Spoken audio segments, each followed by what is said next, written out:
Hivi ni nani aliwahi kukushauri kwamba bila kufanya kazi unaweza kupata mafanikio kirahisi?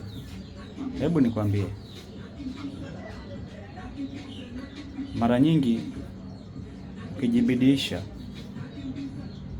ni rahisi kupata mafanikio, tena yale yasiyokuwa na masharti yoyote. Mafanikio ambayo yatakufanya uweze kuishi bila hofu. Na kama utahitaji mafanikio bila kufanya kazi, ndugu, nikwambie tu, mwisho wake huwa ni mbaya.